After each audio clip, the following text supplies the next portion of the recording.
Cuando llegué, Carlos me saludó con mucho afecto, me dio un beso, un abrazo, y en ese momento me dijo algo que me dejó helada la sangre. Me dijo: vos vas a ser presidente de la Argentina, pero lo vas a hacer mejor porque vos no solo tenés la intuición y el coraje, sino que tenés el conocimiento. Yo le dije: Carlos, yo odio la política. Me dice: yo nunca me equivoco.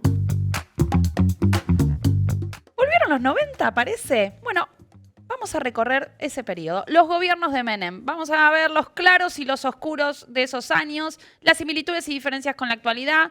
Todo esto en Ustedes No Habían Nacido, acá con mi amigo y colega Juan Manuel Romero. ¿Cómo estás? ¿Cómo andás, Camila? Muy bien. Amiga y colega. Nos vamos a los 90, nos vamos a jugar al pádel. Estamos en los 90. Volvió el pádel. Queramos o no, estamos en los 90. Volvió el pádel, ya está. Es Estamos así. en los 90 y vamos a hablar un poco de, bueno, qué similitudes y diferencias hay entre las dos figuras, Menem y Milei, por más que Milei busca asociarse Sí, con hay Menem. una búsqueda deliberada, ¿no? Para Sí. asociarse, primer rasgo de tagar. Más allá de similitudes, Milei busca asociar su figura con la de Menem. Ahora bien, vamos a ver que hay diferencias importantes. Por favor. No solo en la figura, sino también en los periodos. Y vamos a arrancar de entrada por la llegada al poder de Menem. Es decir, este es un momento bastante interesante, ¿no? Es un personaje de una provincia marginal como La Rioja que llega a la presidencia con mucho tesón, lo intenta, ¿bien? La rema para llegar a la presidencia, hace movidas muy audaces. Entonces vamos a ver ese recorrido hasta la presidencia. Y arranquemos por su infancia. Dale, perfecto. Me parece, ahí ya dijiste cosas que son interesantes para pensar la infancia y para pensar el contraste con Milei. Que es que Menem hace un largo camino político hasta llegar a la presidencia, no viene completamente de afuera. Es un político que se forma desde los años 60 o desde los 50, digamos, y que hace un largo recorrido, ¿no? En distintos lugares. Y nace, como dijiste, en un pequeño pueblo de una provincia del norte argentino, del interior, que Anillaco. es Anillaco, La Rioja. La Rioja, hijo de padres inmigrantes. Su padre llegó en 1912 desde Siria, comerciante, Sí. emprendedor. Turcos comerciantes. Turcos comerciantes que se pone Sí. después una bodega. Le va bastante bien, sus hijos trabajan en la bodega. A ese universo, ¿no? Pertenecía. De hecho, ahí yo creo que algo del carácter plebeyo de Menem lo mama en esa infancia que él va a tener. Seguramente. Comentábamos antes, Menem aparece en un libro de Eric Hobsbawm, Camila. Me encanta. Es impresionante. Me encanta. Uno de los más conocidos, además, en la historia del siglo XX, de Eric Hobsbawm, que es un libro de la década del 90. Mientras lo escribe, Menem es presidente de la Argentina y dice, mientras escribo estas páginas, un inmigrante, el hijo de un inmigrante sirio-libanés, es presidente de la Argentina. Y lo usa para hablar del carácter abierto y plebeyo de la sociedad argentina que permite que un miembro de una colectividad llegue a presidente, digamos, sin ninguna barrera étnica, racial, como hay en otros países. Efectivamente. ¿Cómo llega? Bueno, se va a estudiar abogacía a Córdoba. En 1955 se recibe de abogado, vuelve a La Rioja, se pone a defender presos políticos y se enamora. Sí. Se enamora de Ana María Luján, que va a ser Una figura importante en su vida. muy importante en su vida, lo va a acompañar, va a ser motivo de varias peleas con Zulema, Sí. de hecho. Y es también una figura que políticamente es importante para él, ¿no? Sí, marca su ingreso a las redes del peronismo de su provincia, una figura que estaba vinculada con el peronismo de la provincia y lo va a acompañar políticamente durante parte de su trayectoria, así que también marca los primeros encuentros de Menem con la política ahí en la universidad, entre Córdoba y La Rioja, con el nacionalismo, con el peronismo. Tenemos un problema igual, que Ana María Luján era divorciada en La Rioja en los 60. No era un buen partido ser divorciada en La Rioja en los 60. La mamá de Menem no quiere saber nada con que Ana María Luján sea la pareja de su hijo. Sí, los padres tienen otra idea, ¿no? Ya Digamos, saben el con quién quieren. Para el joven príncipe árabe tienen otra idea, que es un matrimonio arreglado, tienen el contacto Con otra familia importante de La Rioja, que con- son los Yoma. con otra familia, que son los Yoma, y envían a Menem en los años 60, ¿no? A Damasco a hacer un viaje para concretar ese matrimonio convenido. Pero Menem hace una parada. Parada en ese- técnica. Una parada técnica Sí. en ese viaje, una parada técnica en Madrid. ¿Por qué una parada técnica en Madrid? Porque en Puerta de Hierro La vio. estaba exiliado el general Juan Domingo Perón. Ahí está, ahí tenemos algo de esa audacia de Menem, porque no es que se va con una cita con Perón. El tipo se va a tocarle timbre a Perón. Sí, Soy Menem. Aprovecha soy el Carlos". aprovecha el viaje que su familia le había armado para su casamiento convenido para proyectar su propia aventura política. Y consigue una cita de Perón con bastante esfuerzo, porque va, como vos decís, de prepo, De ¿no? cara Va de dura. cara dura y consigue la cita a través de otra figura, que es Jorge Antonio, que era un empresario que financiaba muchas de las cuestiones del peronismo y del propio Perón durante su exilio y que era también miembro de la colectividad siro-libanesa. Entonces, hay algo ahí de la afinidad entre estos dos miembros de una misma colectividad de inmigrantes que le abre una puerta. Sí. Y además se reúne con Perón y a Perón le cae bien Menem. Sí. De hecho, tienen más de una reunión y de Sí, una... le va bien. Le va muy Lo bien. hubiera fletado, ¿no? Sí, Sí. y al nivel de que parece que cuando Menem se fue, Perón dijo, pónganle una ficha a este muchacho que tiene premio. Bien, entonces la vio. La veía. La veía Perón. Bueno, se va a Damasco, conoce a Zulema, terminan casándose. Se casan a distancia, pero después Zulema viaja en el 66, se concreta el casamiento, que de hecho tenemos alguna imagen ahí del casamiento. Ahí está, de Menem y Zulema. Mirá la juventud. Muy jóvenes. No lo reconozco a Menem ahí, me cuesta. Yo sí. Pero sí, está. Se casa con Zulema. ¿Y qué pasa políticamente? ¿Cómo empieza a tejer políticamente? Bueno, ya vimos ese encuentro con Perón, pero y ese encuentro con Perón dio sus frutos, porque en el 72, cuando Perón vuelve al país y se vuelve en un avión donde hay muchas figuras importantes, Menem forma parte de ese avión. Sí, es el primer regreso de Perón, ¿no? Después de toda una negociación muy ardua con Lanús, es el regreso de la famosa foto con el paraguas con de Rucci. Rucci y Abal Medina con gesto adusto. Es esa imagen, ese avión, muy poblado de figuras. Y ahí ya estaba Menem, lo que quiere decir que ya se había convertido en un nombre en el ecosistema de ese peronismo que estaba en un momento incierto todavía, con Perón en el exilio. Era ya el presidente de la Juventud Peronista de La Rioja y con esas credenciales va a ser candidato a gobernador en el año 73. Y gana. Gana, llega a la gobernación. Tiene el acto en el que asume es bastante particular porque lo hace en el pueblito, en lo que era el pueblo natal de Facundo Quiroga, ya con las patillas, ¿no? Tratando de emular estos caudillos federales y asociarse con Quiroga, con el Chacho Peñalosa, rodeado de sectores de la izquierda del peronismo, ¿no? En ese primer acto. Te hago una nota al pie ahí A ver. en lo que decís, que es que todo ese look caudillesco federal que va a ser muy idiosincrático de la carrera de Menem te veo en con la ese campaña look. del 89. Voy a Te tratar veo de con ese dejarme look, te veo. las patillas. Hay varios dirigentes que todavía usan ese look o partes de ese look. Ah. Bueno, era todavía muy idiosincrático, en un momento en el que el revisionismo, el federalismo estaba muy asociado a todo el imaginario del peronismo, a la simbología del peronismo. Entonces, es parte de esa construcción que es muy importante en ese primer tramo de la trayectoria de Menem. Bien, pero ¿qué pasa? Golpe en 1976, Menem va preso. Así es. Va a estar preso 5 años, va a pasar por distintos lugares en ese... La pasa mal, Menem preso, va preso con el grueso de la dirigencia peronista. De hecho, su primer lugar es el buque 33 Orientales, de donde comparte con Lorenzo Miguel, que es una figura muy importante, con la que se lleva bastante mal, con Antonio Cafiero, con Miguel Unamuno, con varios de los dirigentes importantes del peronismo de esa época. Y va a tener después otras estaciones en Córdoba. En Magdalena, en Las Lomitas, en un pueblito de Formosa, donde además se enamora y tiene un hijo. En Mar del Plata. En Mar del Plata, en Tandil, hasta que en el 81 es liberado. Sí, y solo un dato más, que es que durante su prisión muere su madre y Videla se niega a permitirle visitar, ir a despedirse de su madre, que es algo que se le concede a cualquier preso común, ¿no? Eso parte queda del muy marcado protocolo en de el la recuerdo época. de Menem, esa situación. En el 81 es liberado. Y ahí empieza a hacer todo para básicamente poder instalarse para una futura convocatoria a elecciones, ¿no? Ya se está moviendo un poco el avispero de los partidos políticos para empezar una transición y Menem ahí quiere instalarse, ¿no? En la mesa nacional del PJ. ¿Qué pasa? Menem está entre los nombres que parecen ahí circular en un momento en el que el peronismo no tiene un liderazgo claro, no tiene candidatos claros, está muy torpemente, muy difícilmente recobrándose del golpe que fue la dictadura, está aprovechando la primera apertura política que hace la dictadura. Y desde el año 82 hay una discusión de candidaturas. Menem, que había sido electo gobernador, intenta instalarse ahí.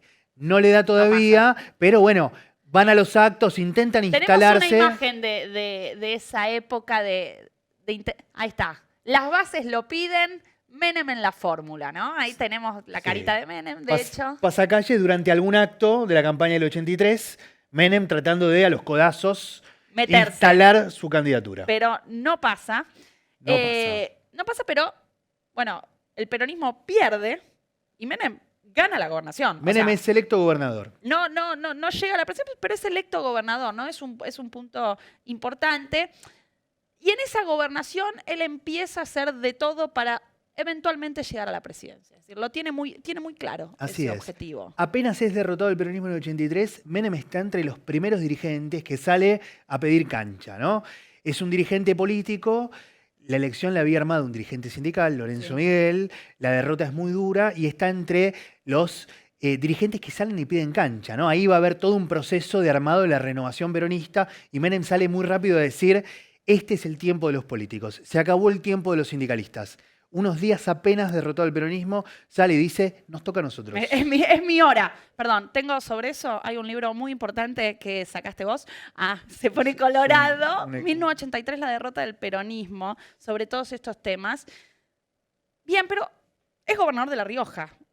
Opera como gobernador. Bueno, Menem delega mucho como gobernador, que eso es también algo bastante significativo de su forma de gobernar. Delega. Le deja básicamente el gobierno a Jorge Yoma, a Herman González. ¿Y él qué va a hacer? Recorrer el país, instalarse a nivel nacional, hacer política para preparar una eventual candidatura presidencial, desde muy temprano. Son dos rasgos que lo acompañan, ¿no? en su trayectoria, no porque fuera indisciplinado. Menem era un político ordenado y disciplinado, pero muy confiado, tan confiado de su poder que era muy capaz de rodearse de dirigentes también muy capaces, digamos, figuras importantes, y de delegar. Y en cambio dedicarse a la política y a instalarse, ¿no? Que es todo este trabajo que tiene que hacer un dirigente provincial para salir en los medios nacionales. Tengo una anécdota espectacular sobre eso, que me la contó Jorge Yoma.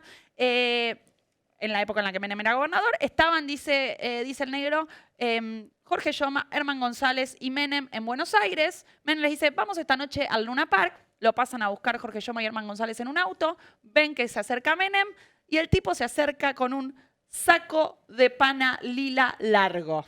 De los que usás vos. De los que uso yo, sí. Y vos también. Yo te he visto con tu saco de pana lila. ¿Viste? Se sube al auto, les pregunta al negro y a Herman González: ¿y qué les parece? ¿Y qué tal? ¿Qué le dice? ¿Qué les parece? Y el negro dice: bueno, está bien, no es fuerte, ¿no? Como, ¿qué le va a decir? Y Menem dice: espera a que lleguemos al Luna Park y vas a ver. Llegan al Luna Park, entra el tipo con un saco lila de pana, todas las luces apuntan a Menem, la gente aplaude, según relata Jorge Yoma, y Menem les dice: ¿cómo hace un gobernador de La Rioja si no es así para hacerse conocido? ¿No? Es decir, un hombre muy consciente, ¿no? El Luna Park, además, meca del deporte popular argentino, claro, ¿no? Sí, el ámbito del box y un ámbito muy popular donde además iban los medios. Bien, Menem muy consciente entonces de la necesidad. Otras anécdotas así medio de esa época. Contemos la relación con la farándula. Tenemos ahí. A ver si ¿quién es? Yuyito. Así Ahí es. está, en un acto en La Rioja. Es un acto en el que ella se sienta encima de él y le dice: ¿le pesó, gobernador? ¿Y qué le responde Menem? Le dice: por mí puede quedarse. No, responde como Menem. Por mí puede quedarse todo lo que quiera. Uy, sos Leo Esbaragli, Toma, Leo, guarda, te van a sacar el laburo acá. Estoy cerca. Menem usaba deliberadamente, ¿no? Esa estrategia de acercarse a gente de la farándula, a la cultura. Susana, tenemos la foto de Susana de la misma época también. A ver, revista Gente. Te matamos, estamos yendo. Espectacular. Arnaldo André, ¿no? Y Susana. Y Menem. Ahí, efectivamente. Mar del Plata, efectivamente. con esos shortcitos que usás vos para Sí. cuando vas a la playa, divino. Hay un video lindo, hay una entrevista que le hace Lucho Avilés ahí en la campaña del 89, donde él dice, yo siempre he sido amigo de la colonia artística, ¿no? Le preguntan por el coqueteo con la farándula y dice, Desde siempre. Desde así siempre. Bien, entonces lo tenemos a Menem instalándose en la farándula, pero también haciendo política.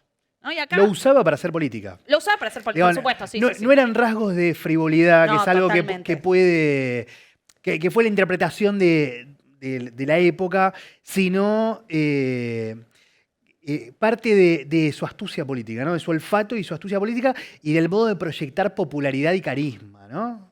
Ahora bien, ¿cómo empieza a construir políticamente un espacio dentro del PJ? Vos decías, elecciones del 83, derrota, Menem sale y dice, es el turno de los políticos, ya no de los sindicalistas, y empieza a armar la renovación peronista. La renovación peronista junto con Cafiero, De la Sota, Grosso, ¿no? Sí. Empieza a armar ese espacio. Sí, que es el espacio de los políticos que le quitan la preeminencia, digamos, a los sindicalistas, que hasta entonces eran las figuras principales del peronismo, y que promueven un programa político renovador para todo el peronismo, mirándose en el espejo de Alfonsín, ¿no? Programa político del PJ como un partido moderno, en diálogo con la Más socialdemocracia. pluralista, más democrático, Sí, exactamente. así es. Y ahí tenemos un momento muy importante que es el Congreso del Odeón, ¿no? Sí. Donde se produce un enfrentamiento entre los sectores más ortodoxos y Hay varios congresos partidarios en esos momentos. El Odeón es el que quedó en la historia porque fue uno de los más violentos, donde se consagra la ruptura. Ahí van los ortodoxos, es decir, los viejos dirigentes sindicalistas, van los renovadores, terminan a las piñas. terminan las piñas, pero a Menem le dicen, che, Menem, te están esperando como, no vayas por adelante, que te van a cagar a trompadas. ¿Y qué hace Menem? Se lleva la foto. Va para adelante, va por adelante. Lo cagan a trompadas, le gritan cosas y ahí tenemos Sí. la tapa de la revista Somos. Es la imagen de ese congreso. Los- El otro peronismo, ahí medio cascoteado, ¿no? Sí. Se lleva la foto, efectivamente. Ese congreso es muy famoso, consagra la ruptura. El peronismo va, la elección siguiente, una elección legislativa, va ya separado, con listas aparte. Termina ganando Cafiero, imponiéndose la renovación, y ahí Menem se da cuenta que si quiere ser el candidato, tiene que separarse de Cafiero. Sí, Entonces, después de estar con la renovación, se pelea. sí, Menem participa, ¿no? De todo es una figura del interior, toda la renovación tiene sede, sobre todo en Buenos Aires. Cafiero es la figura principal, figura de mucho prestigio, había sido diputado en los 40, tiene una trayectoria muy larga y veía que era su momento, ¿no? Y está construyendo su candidatura primero a la provincia de Buenos Aires, donde va a ser gobernador, y después pensándose como candidato a presidente. Y ahí Era medio el candidato natural, ¿no? Era el Todos candidato creían natural. quién va a ser el candidato en 1989. Se pensaba, después Sí. del 85, era Cafiero. de Pero hecho, Menem- consigue ser el presidente del Partido Justicialista, ¿no? Ahí en el medio del triunfo de Renovación, es la figura principal del peronismo, sin duda. Pero Menem empieza a construir su camino, empieza a tejer redes con los que habían quedado fuera de la renovación y empieza a plantear la posibilidad de una interna Sí. para elegir al próximo candidato del peronismo. La primera interna del peronismo y también la primera interna donde se elige un candidato, una interna abierta de todos los afiliados. Sí, yo creo, habría que chequearlo. Yo creo que es de las únicas internas de elección directa, o sea, sin convencionales, donde la gente va y elige un candidato directamente, Eso. que se hace para decidir un presidente, y es además una de las únicas internas recordadas en la era previa a las PASO, ¿no? Estos otros dispositivos distintos, para decidir una candidatura presidencial. Y Menem, que como vos decís, desde el año 86 había empezado a diferenciarse, había tendido redes con los viejos ortodoxos que habían quedado fuera del partido, bueno, se prepara para combatir con Cafiero, como vos dijiste, la figura principal del Y peronismo de la aparte época. había recorrido el país. Digo, mientras Cafiero estaba ahí viéndose como candidato natural, Menem se recorrió el país, provincia por provincia, y eso es muy importante, como jugando carreras de autos y cuentan los que lo conocen que se frenaba en todos lados para saludar, que siempre perdía las carreras Sí. de autos porque básicamente corría carreras de autos para frenarse y saludar a la gente. Un beso, un voto. Un ¿no? beso, un voto. Era el eslogan de la época. Le decían, no pierdas tiempo, no vayas a boludear a las carreras de TIC, no sé qué. Y él decía, no, es el momento en el que yo reparto besos. Un beso, un voto. Un beso, un voto. Bueno, ¿qué tenía Cafiero y qué tenía Menem? Bueno, yo diría, Cafiero tenía, habíamos dicho, el aparato. Es decir, tenía a los gobernadores, tenía la estructura del PJ, era el candidato natural. Menem tenía otras cosas que la supo usar bastante bien. En primer lugar, carisma y popularidad, ¿no? Eso de la relación cara a cara, recorrer el país.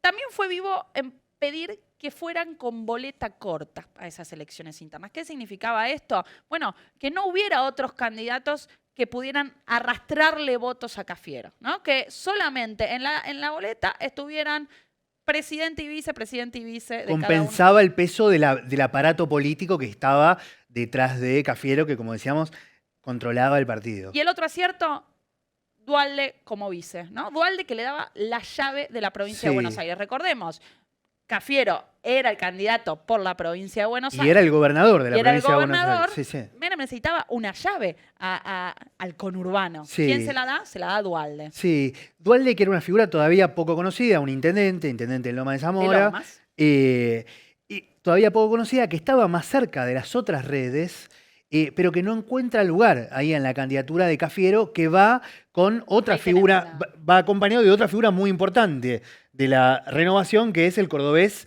José Manuel de la Sota. Otra figura de las principales de renovación. Sí. Hay otras, ¿no?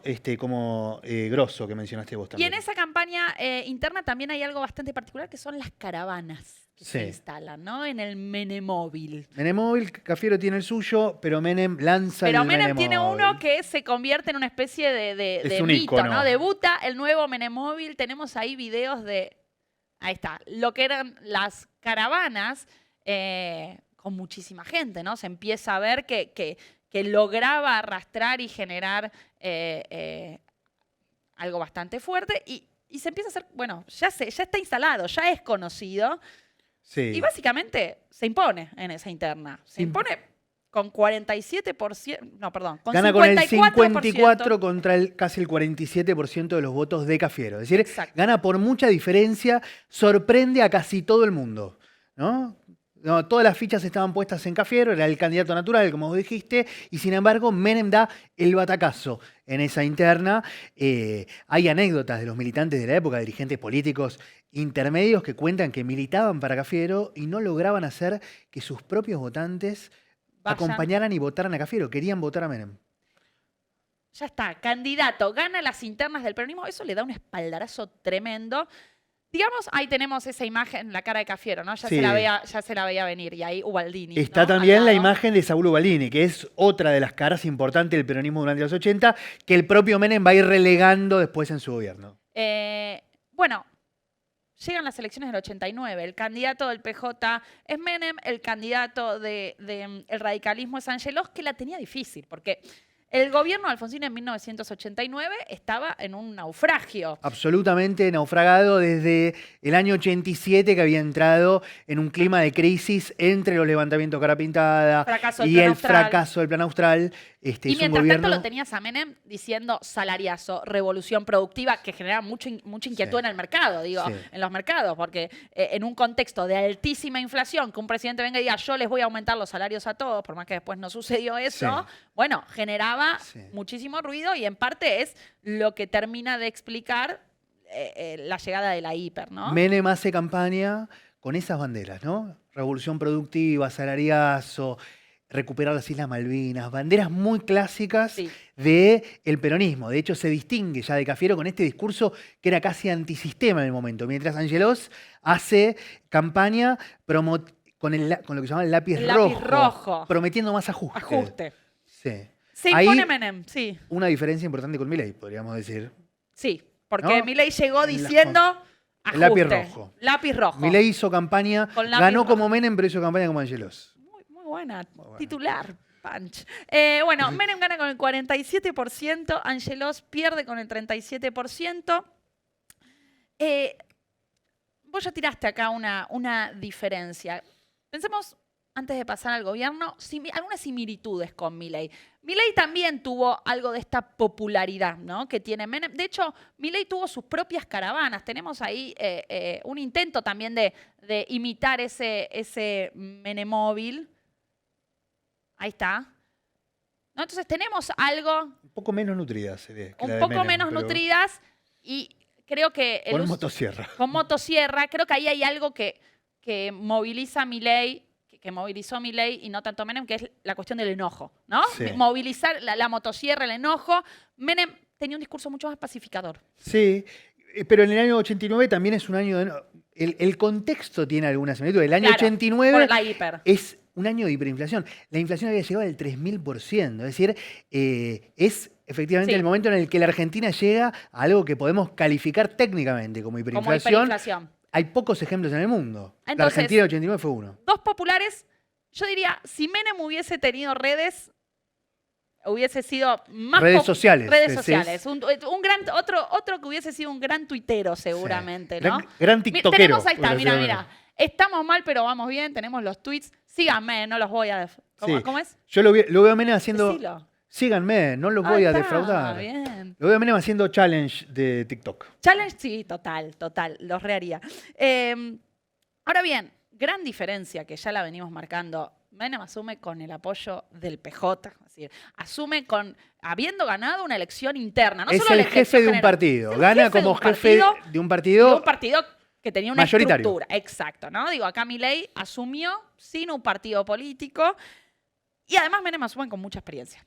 ¿No? Habíamos Dos visto. veces electo, mentira, tres veces electo veces gobernador, electo gobernador. porque después de ganar la gobernación del 83, promueve una reforma constitucional en La Rioja, que es exitosa, y promueve su propia reelección en el reelección, 87. que va a ser el modelo Que de lo que promueve en la reforma constitucional Exacto. 94, que luego hablamos. Bien, llegamos entonces al gobierno. Una transición dificilísima. Muy difícil. No se la deseo a nadie. Sí. Primero porque había mucho tiempo. O sea, las elecciones fueron en mayo y la transición era en diciembre. ¿A quién se le ocurre? Momento de De saqueos. todos esos meses con la economía que estaba prendida a fuego, hiperinflación, Alfonsín dice, Menem, tenés que entrar antes. Tenés que entrar antes.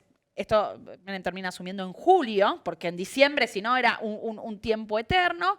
Ahora, hay una negociación ahí, y es una negociación importante, porque uno de los puntos para asumir de Menem es, hasta diciembre me tenés que votar, si asumo ahora el radicalismo, tiene que votar las leyes que yo mande al Congreso. Sí. Porque no iba a tener la legislatura con la que él había ganado las elecciones. Eso es muy importante. Sí, y uno podría decir otra diferencia también con el estilo político de Milei, ¿no? Es la era de dos grandes partidos, ¿no? Ya no vivimos en esa era, pero hay permanentemente acuerdos políticos y diálogo político entre los dirigentes del oficialismo y de la oposición. Bueno, de hecho, Menem apenas asume a los 2 meses, ya manda sus leyes, lo que serían las leyes ómnibus de Milei, las manda Menem. Y en todo este acuerdo, lo que básicamente, mira, ahí lo tenemos anunciando, la ley de reforma del Estado y la ley de emergencia económica, Ya con otros cabellos. con otros cabellos. Para votar esa ley se tenían que levantar los radicales del Congreso, o sea, se levantaban para que la ley pase. O sea, había un acuerdo claramente entre los dos partidos. Y tenemos el video de Milei. Una escenografía un poco parecida, ¿no? Ahí anunciando el DNU. Sí. Pero Tanto la arquitectura como el contenido de las leyes, como el diseño estético con el que se presentan, buscan evidentemente promover la asociación. una diferencia grande, y es que Menem pasó esas 2 leyes a los 2 meses, a Milei le costó mucho. Y le costó mucho por la falta de experiencia, por la falta de negociación legislativa. Es decir, las leyes ómnibus de Milei tuvieron muchas idas y vueltas, como sabemos, hasta que finalmente Sí. son aprobadas mucho más chiquitas de lo que esperaba. Dos figuras importantes para destacar Sí. de los elencos del Congreso de Menem para pensar un poco los rasgos generales A ver. de la política de la época. Uno, Pierri, presidente de la Cámara, Clave. encargado de toda esa negociación con los Muy dirigentes importante. de la oposición. El jefe de bloque del radicalismo era el Chacho Jarolaski, un dirigente político entrerriano, muy combativo, una figura importante del radicalismo, con mucho diálogo. Digamos. Ellos eran los que dialogaban para decir, bueno, se tienen que ir 6 radicales, Pero había eso, mucho diálogo dentro del Congreso. Efectivamente. ¿No? Una gran diferencia con la actualidad. Y la otra figura muy importante, hoy no hay un presidente de bloque oficialista importante, podríamos decir, pero en el momento sí la había. José Luis Manzano, un dirigente político peronista, brillante, muy importante, también un hombre de la renovación, mendocino, que tiene todo un trayecto muy significativo para pensar la década del 90, porque termina en el mundo empresarial, en el mundo de los negocios, ¿no? Hace un trayecto de la política a los negocios que ya marca un poquito el estilo de los 90 y rasgos que son distintivos o constitutivos de la época, ¿no? Seguir esas trayectorias permiten pensar, sí, en pinceladas las características de un tiempo, un momento. Muy bien. Bueno, Menem asume, da un giro. En un contexto, en un mundo que es otro. ¿Bien? O sea, el mundo estaba cambiando en el mismo momento en que Menem asumía. Tenemos la caída del muro de Berlín, el ascenso del neoliberalismo con Reagan, con Thatcher. Es decir, tenemos un espíritu de época muy distinto y Menem se ayorna a ese espíritu de época. Sí. Da un volantazo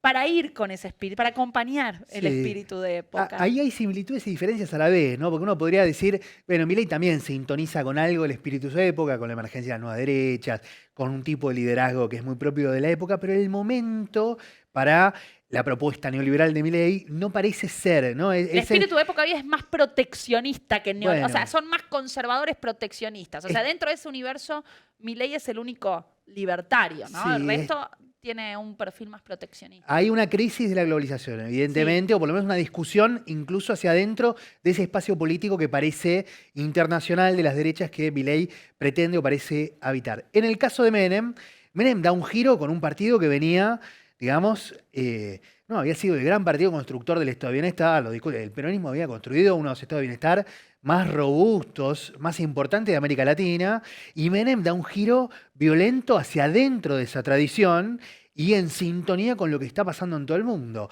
Y ahí sí, como vos decís, bueno, había caído el muro de Berlín, las figuras políticas internacionales eran otras, y está el consenso de Washington, es la era de la globalización, del neoliberalismo. Hay un clima de época en el que parece no haber alternativas. Y el diagnóstico de Menem tiene algo parecido al diagnóstico de Milei. Digo, el diagnóstico es reformas de mercado, desregulación, achicar el Estado.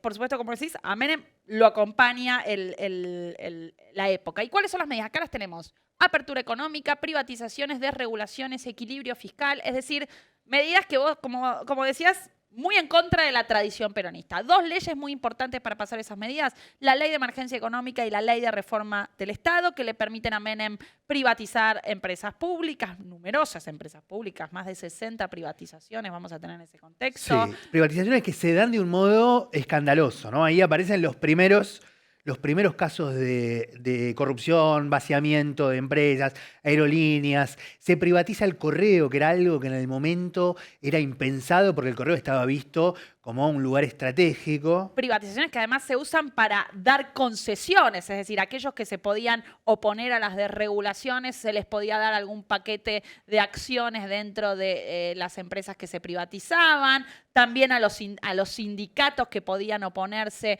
a estas medidas, ¿no? Digo, son privatización o son un conjunto de medidas que van a tener también mucho de negociación política. Es decir, hay ahí mucha cosa transaccional, mucho toma y daca, ¿no? Sebastián Echemendia escribió mucho sobre esto y sobre toda la política que se hizo atrás para llevar adelante estas reformas neoliberales. Sí, ahí hay algo del signo de época también, ¿no? Y hay una nueva intimidad, como decíamos en el caso de Manzano, entre la política y los grupos empresarios. Menem lo primero que hace es darle el Ministerio de Economía al grupo Bunge y Bon, uno de los grupos empresarios más importantes de la Argentina, en un momento muy delicado, algo que también era absolutamente impensado, muy rupturista en la época, esos gestos de acercamiento al mundo empresarial que empieza a tener mucha cercanía con la dirigencia política. Sí, también va con la Corte, es decir, transforma la Corte de 5 miembros en una Corte de 9 miembros, nombra jueces muy polémicos, muy controversiales porque no tenían la trayectoria para llegar a la Corte Suprema y ahí arma una mayoría automática en la Corte Suprema que le permita también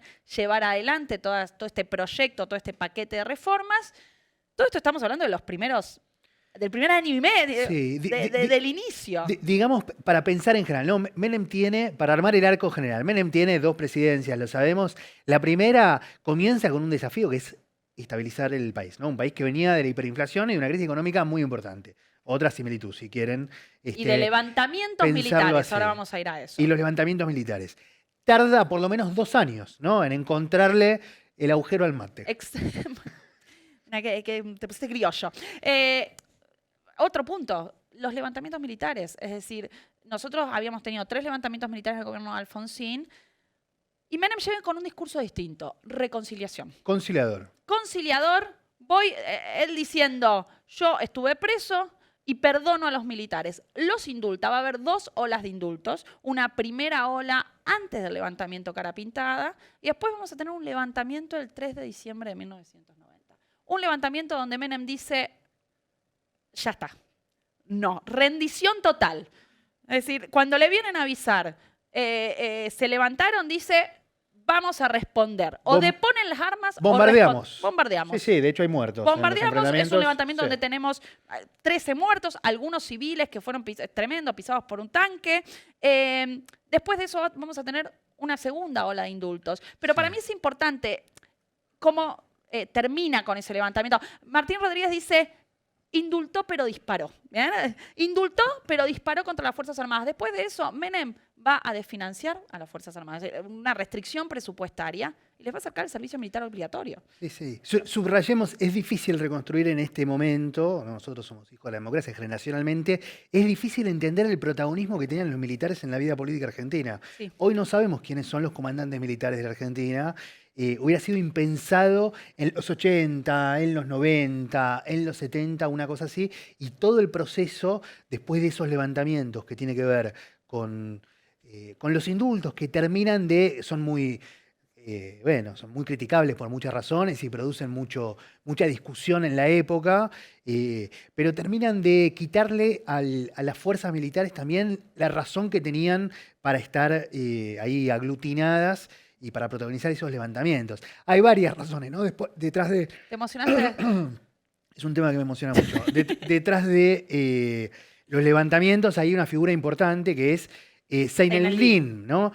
La última figura importante ahí, cara pintada, en los levantamientos de Semana Santa del gobierno de Alfonsín, había sido Aldo Rico. Acá es Zeynel-Abidin, con quien Menem había tenido también vínculo, acercamiento. Había ahí alguna promesa de campaña y algunos vínculos que tenían que ver con sus consignas políticas más generales y también con las relaciones políticas más cercanas que tenía con esos grupos. Y también con conflictos, digo, el levantamiento también está relacionado con conflictos intramilitares, de ascensos, efectivamente. Ahora bien, ¿cuándo llega la estabilización de la economía, no? Porque decíamos, no le encuentre la... Ah, otra más. Una sola más. Subrayemos que también cuando indulta a varios de los comandantes montoneros. Sí. ¿No? Jefes militares y comandantes montoneros. Firmenich estaba preso. Montoneros. Ya vamos a hablar de eso. Próximo episodio. Había estado cerca de la campaña de Menem, detrás de la campaña de Menem, a través de un caudillo provincial que había sido Vicente Sadi, un caudillo catamarqueño, un ex gobernador catamarqueño, que era un líder de esos gobernadores del norte. Que para Menem era la figura que a él le enseñó. Una especie de padrino político de Menem, que tenía atrás nuevas agrupaciones en las que Montoneros se quería reconvertir. Entonces, Menem tenía apoyo de lo que podríamos pensar era la izquierda peronista. Sí. Digo, esto es difícil también de terminar de entender. El agujero al mate. ¿Cuándo llega? Llega con la estabilización de la economía en 1991. Vamos a tener una nueva hiperinflación en 1990 y llega Cavallo, que ya estaba en realidad, ¿no? Era canciller, sí. pero hace el paso hacia el Ministerio de Economía. Otra vez, llevó 2 años hasta que Cavallo, igual le preparan el terreno a Cavallo. Hay que decir que lo que pasó entre 1989 y 1991 era necesario para que Cavallo pudiera estabilizar, si no hubiese sido muy difícil que él solo con la convertibilidad lo lograra. Llega el plan de la convertibilidad, tenemos el 1 a 1, un peso, un dólar, un plan que ataca directo a las expectativas. Es decir, es un plan que tiene también algo de heterodoxo. Heterodoxo en el sentido cambiar la moneda y atacar la inflación trabajando con la psicología de la gente. Es decir, la inflación, atacando el componente inercial de la inflación psicológico. Todos pensamos que el mes que viene las cosas van a estar más caras que... Entonces, la convertibilidad busca atacar esa idea de que el mes que viene las cosas van a estar más caras, ¿no? Sí, un plan drástico en el momento también que da éxitos en el corto plazo y que abre la ventana, digamos, a los problemas gruesos que empezó Sí. a tener la sociedad argentina y en particular el segundo gobierno de Menem empieza a pagar las consecuencias, digamos, de un plan que es muy exitoso en el corto plazo, pero que trae Muy algunos exitoso. problemas. Cavallo se vuelve un rockstar. O sea, ahí Sí. tenemos dos figuras. Batman y Robinson, ¿no? Sí. Cavallo. Mira, hay Batman y Robin, ahí está. Literalmente. Literalmente son Batman y Robin. Son las dos figuras más importantes. Algo que también va a generar cierto resquemor. Digo, a Menem no le gustaba tener a un Robin que le estuviera queriendo hacer sombra. Entonces va a haber bastantes tensiones. De hecho, Cavallo se termina yendo del gobierno. Sí, sí, en algún momento se convierte en presidenciable. Cavallo, cuando todavía no está la reelección, cuando Y eso ya está esa no discusión, va. produce menos simpatía. Una figura de la Fundación Mediterránea, ¿no? Que ya existía en esa época. De nuevo, signos de la época son estos equipos de economistas que empiezan a circular en la política argentina. Bien, tenemos la convertibilidad. La economía los primeros años va a crecer. Bien, entre un 6 y un 9% va a aumentar el consumo, va a aumentar la inversión. Es decir, esto va a permitirle a Menem a aumentar su popularidad. Gana las elecciones del 91, gana las elecciones del 93. Y en el 93, con todo ese espaldarazo, dice, voy a reformar la Constitución. Sí, el famoso Pacto de Olivos, ¿no? Primero dice voy a reformar la Constitución y ahí lo pone a Alfonsín en un tema, porque o se manda solo a reformar la Constitución con un plebiscito, podía suceder, ¿y qué hacer? Sí. Y Alfonsín elige Pactar. Sí, el peronismo amenaza con el plebiscito, tenía los votos aparentemente, para forzar al radicalismo a pactar. Alfonsín la tiene difícil porque no tiene atado su partido, viene de una presidencia que terminó muy mal y le cuesta caro. Pero hay que decir que Alfonsín tenía en su cabeza una reforma constitucional. Él ya en su presidencia venía pensando una reforma de la Constitución. Había hecho un consejo para la democracia donde estaba Carlos Nino. Él ya sabía qué cosas quería cambiar de la organización institucional. Sí. Y Alfonsín, y acá hay una hipótesis que tiene Herchenau que a mí me gusta, que es la reforma de la Constitución termina siendo más alfonsinista que menemista. Es decir, muchos de los puntos, el único punto que pone Menem como condición, que era lo que más le interesaba, era la reelección. El resto, ahí tenemos jefe de gabinete, elección presidencial directa con segunda vuelta, si el balotaje, tercer senador por distrito, autonomía para la capital federal, que es lo que le permitió a los partidos opositores tener presidentes, ¿no? De la Rúa, Macri. Consejo de la magistratura para elegir jueces, regulación de las facultades para emitir decretos de necesidad de urgencia. Es decir, Alfonsín pone gran parte de las cosas que él venía pensando ya en su presidencia hacer con la Constitución. Sí. ¿No? Un momento importante de la política argentina, te diría, el año pasado hubo un aniversario, ¿no? Salieron libros, salió el libro de Tomás Aguirre, hubo entrevistas, podcasts. El podcast. Muchos hablaron de El podcast de Rodis. de la reforma. Es un momento de emergencia de toda una generación política que va a marcar. Una foto increíble. Están todos. Si uno ¿no? mira la constituyente del 94, están todos. Marca toda la dirigencia política por venir, ¿no? Se encuentra entre dos generaciones de dirigentes. Todos los partidos participan, incluso ahí se lo ve a Aldo Rico, que había sido poco antes un cara pintada alzado contra el gobierno democrático. En algún sentido muestra la robustez, el vigor de esta democracia recuperada en el año 83. En algún momento, y la capacidad de los partidos de acordar cosas. Sí, hay algo ahí en esa capacidad de negociación, de acordar, llegar a consensos, lo que quieras, pero que me parece una diferencia enorme con la actualidad. Y la propia audacia y la propia fortaleza política que había logrado construir Menem. Es la primera reforma constitucional que tiene acuerdo de los dos partidos. En el año 49 había sido sin el radicalismo, en las que se hace después durante el frondicismo sin el peronismo. Fortaleza que se empieza ya a partir de ahí a desvanecer. Es decir, estuvimos como hablando mucho del ascenso, de algo así como la ilusión de ese primer gobierno. Arrancamos con la decadencia. Bien, arrancamos con por supuesto que marcamos los problemas que había tenido ese primer gobierno en relación con la corrupción, con las privatizaciones. Ahora empieza a ponérsele más difícil a Menem. Sí. Pasan una serie de cosas. 1994, en plena convención constituyente, atentado a la AMIA. Durante la convención, atentado a la AMIA, segundo atentado importante que tiene la Argentina, nunca esclarecido. Ya es una muestra de los problemas serios que empieza a tener este tipo de régimen político. Ya se empieza a ver ahí un problema que es uno de los legados más tremendos del menemismo, ¿no? Que es la complicidad entre fuerzas Justicia, de seguridad, justicia servicios. federal, servicios de inteligencia, que claramente fueron claves para no resolver lo que había pasado en la AMIA y que sigue siendo y que se convirtió en una especie de problema transversal a todos los gobiernos por venir. Sí, Em, lo es. Y asociado con eso otros escándalos de corrupción, empieza a circular el nombre de Chabrán, asociado a la desregulación y la privatización del correo, ¿no? Chabrán era la figura de Ocasa, las encomiendas, en Correo Argentino lo compra el Grupo Macri. Digamos, empieza ahí a haber familiaridad de algunos nombres del mundo empresarial vinculados a estos escándalos de corrupción. Recordemos que las grandes figuras del liberalismo de la época eran los Alzogaray, ¿no? Álvaro Alzogaray. María Julia es ministra de Menem, termina presa por un escándalo de corrupción. Son quienes encabezan algunas de las privatizaciones, como la de Entel, que es muy Escándalos de muy corrupción que conocido. no empiezan en el segundo gobierno, pero que cobran notoriedad en el segundo gobierno porque es cuando empieza el malestar social y económico, ¿no? Sí. Es decir, la mayoría de estos escándalos son del primer gobierno, pero en el pico de popularidad no tenían el impacto en la opinión pública que van a empezar a tener después.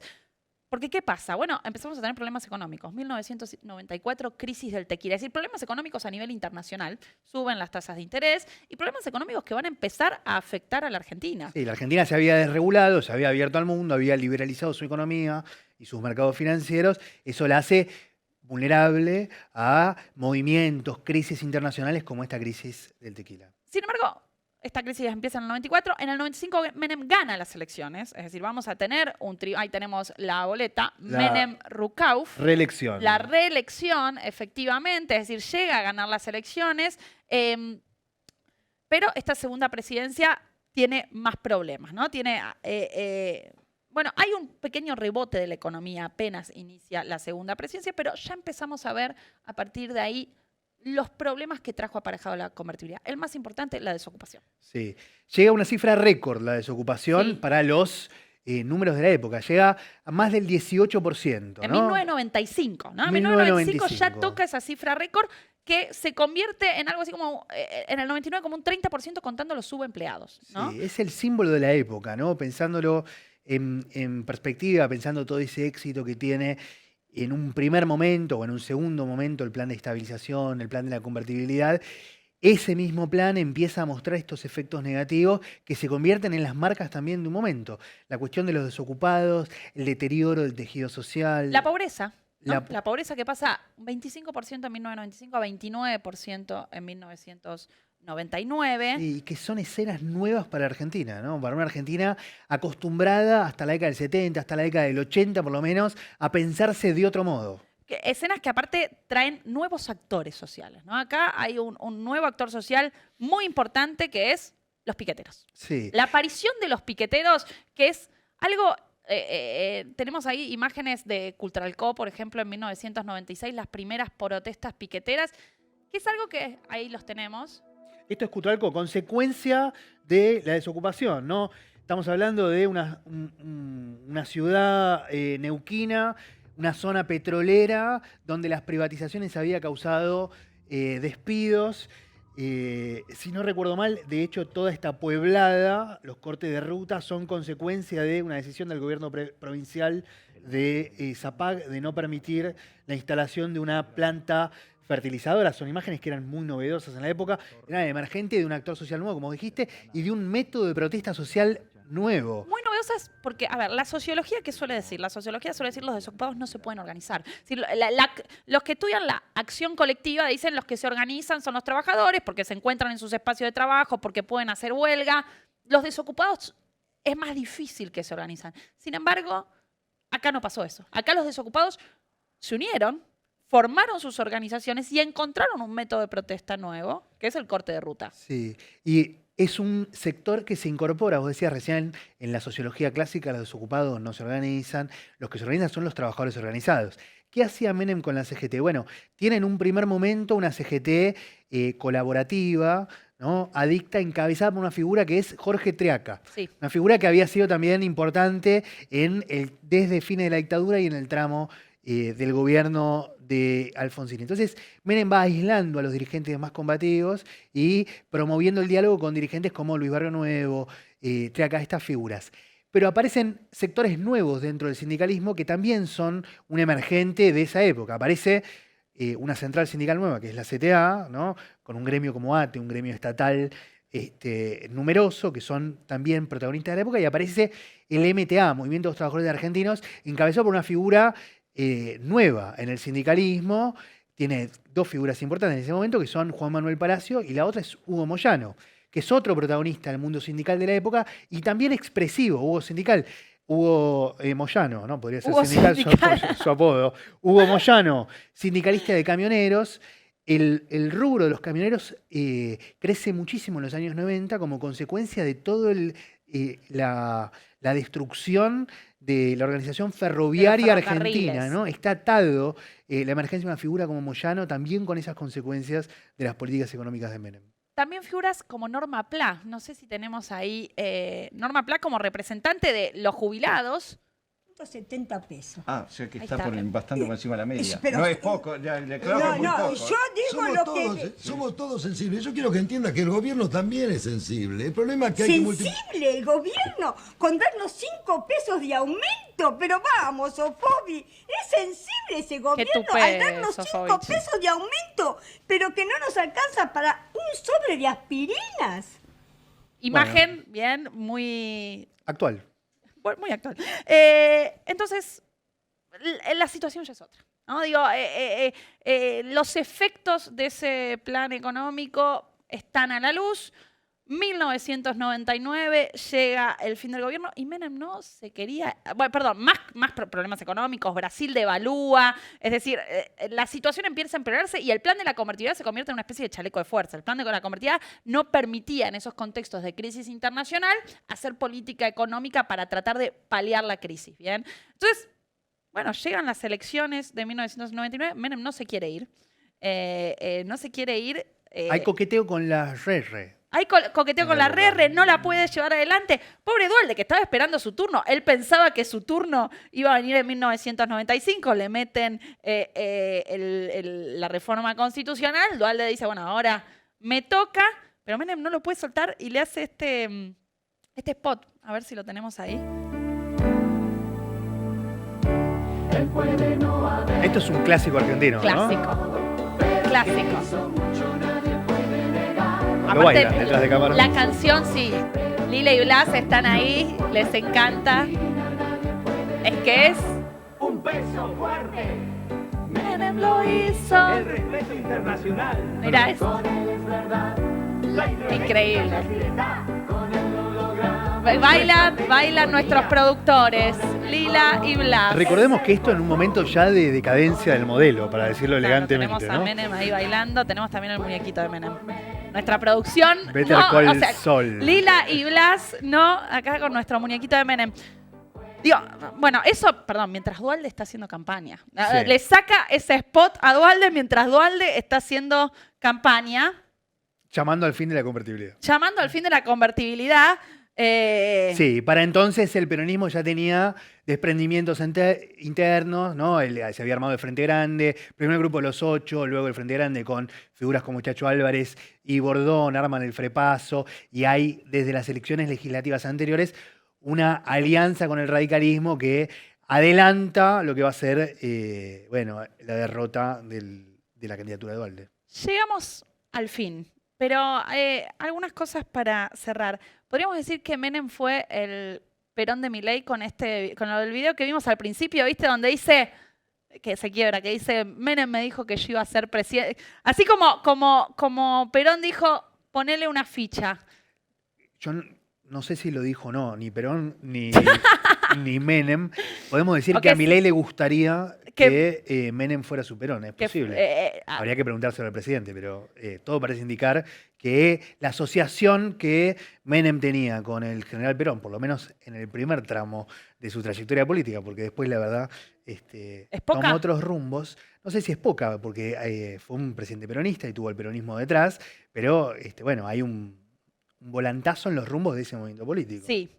Y sin embargo, como vimos, hay bastantes, no solo similitudes, sino bastantes diferencias, ¿no? Entre ellas trayectorias y los contextos políticos. Bueno, con eso los podemos dejar, ¿no? Dejémoslo porque Nos vemos la semana que viene. ya les pedimos mucho. Adiós. Chau. ¿Te gusta lo que hacemos? Dale me gusta, like, como le quieras decir al video y suscríbete a nuestro canal de YouTube. Hacele un mimo al algoritmo.